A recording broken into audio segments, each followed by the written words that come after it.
Hello, my friends. Let's start with this. Last night, Russian forces once again shelled the Kyiv region. They also carried out strikes on Chernihiv, Sumy, and Dnipropetrovsk regions. In addition, there were recorded hits in Zaporizhzhia, and after that, they launched approximately 140 more Shahed drones, and there were signs of aviation being used to prepare for another wave of strikes on Ukraine. So, as you can see, Russia isn't slowing down at all. On the contrary, they are ramping up production, and very soon the attacks will only intensify. President Zelensky warned that in the coming days, a new massive strike on Ukraine is expected. So please, take your raid alerts seriously during these days. Stay safe. Protect yourselves. Protect Ukraine. Glory to Ukraine. Zelensky also said that Trump now believes Ukraine has already lost this war. Does President Trump believe that Russia is winning this war, do you think? Yes. Has he told you that? I think he's publicly said about it, and I know that he shared this information with some people around him. And I think this operation, and I said it a lot of times, it's not true. It's not a victory when you really spend 1 million people. But unfortunately, Putin doesn't care how many people die. He would lose 2 million and still push forward so long as he gets to take all of Ukraine. That's why today the brutal infantry assaults continue, and sadly, the front line is slowly moving against us. We are now hearing reports that Putin has officially launched his summer offensive, and we can already see signs of this today in Sumy regions and along the Pokrovsk and Kostiantynivka directions. Putin is beginning his summer offensive, aiming to break Ukraine at any cost, writes The Economist, citing sources within Ukraine intelligence. The key targets Kostiantynivka and nearby Pokrovsk, which are expected to become the focal points of Russia's summer campaign. There are growing concerns about Sumy region, where Russian forces are slowly advancing toward the regional center. For the first time since the war began, Russia is gaining almost as much territory in the north as it is on the main battlefield, the Donbass. This is largely because they're easily breaking through older fortifications that weren't built to handle modern drone warfare. Once Russia creates a so-called buffer zone, it's likely they'll shift their focus back to the southern fronts in Donbass and Zaporizhzhia, continuing their exhausting war of attrition. Overall, this summer is shaping up to be extremely difficult. Share your thoughts in the comments. I really want to hear what you think. Now, let's move on to the border situation. In the Sumy region, Russian troops are continuing their push toward the villages of Khotyn and Malakorchakivka. In fact, the Russians are now claiming they've entered the outskirts of the village. However, as of last night, they haven't been able to establish full control, and Ukrainian forces are actively pushing back against every attempt.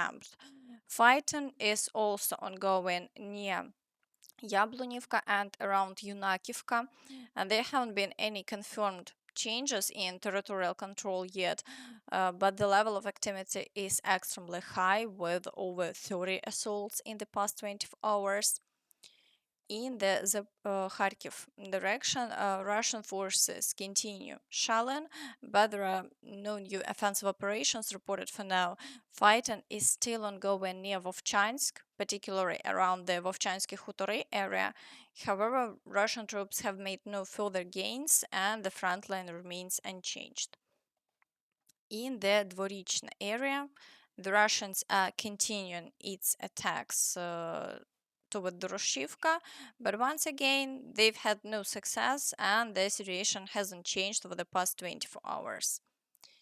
In the Kupiansk direction, Russian forces continue attacks near Stepova Novoselivka and are shelling Kupiansk Vuzlovy. Other than that, no significant changes have occurred over the past 24 hours, and Russian activity remains low. In the Borova area, the Russians haven't launched any new assaults today, and the frontline situation has stabilized. In the Lyman direction, Russian forces continue assaulting Karpivka, Zelena Dolina, Zarichne, Novy Mir, and Druzhelyubivka. So far, there have been no changes along the front line in the past 24 hours, although the situation near Karpivka is very difficult. The Russians are currently trying to secure new positions there to launch future attacks toward the village of Lozove. In the Siversk direction, Russian troops are assaulting Bilohorivka and attempting to break through near Verkhnyokamensky.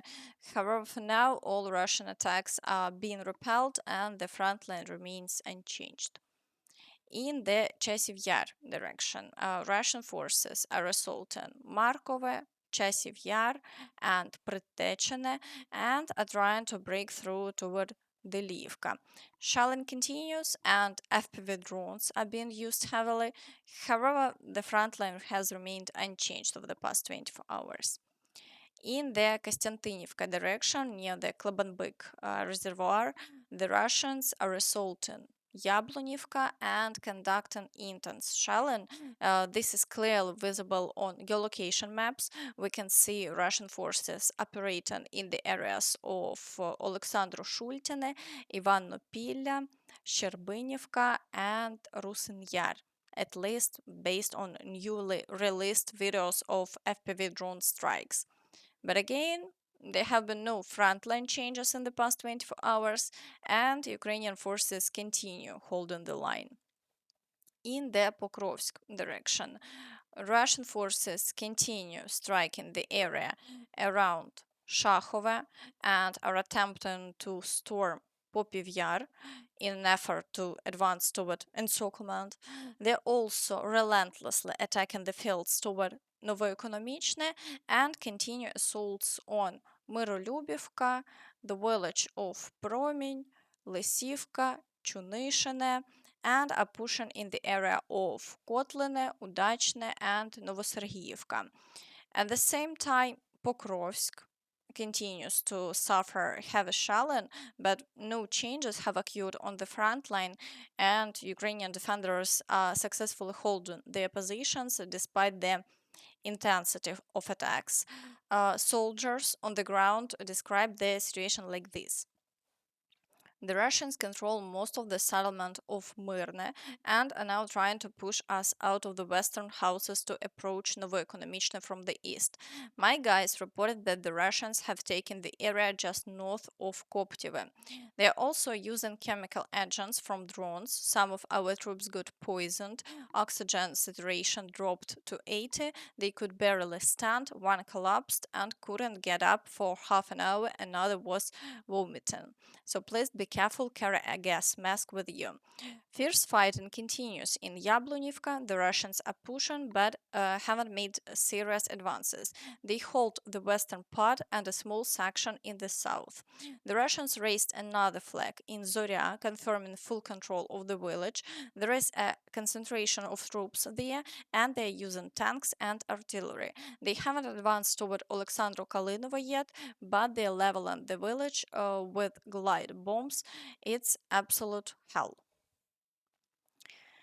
In the Novopavlivka direction, the Russians continue the assaults near Kotlarivka and are pushing hard to storm Gorykhovo, claiming they've already reached the Dnipropetrovsk region.